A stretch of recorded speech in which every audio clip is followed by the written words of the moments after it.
Egerde sen oğlan bolup gyz bilen ya gyz bolup oğlan bilen tanışmany utanýan bolsoň, onda sen Muny.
Девушка, здравствуйте. Меня ваша мама отправила, сказала, что вы шапку забыли одеть.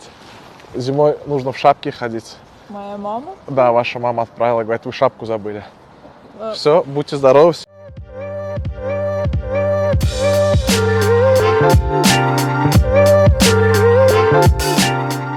Bratva, bir cümle.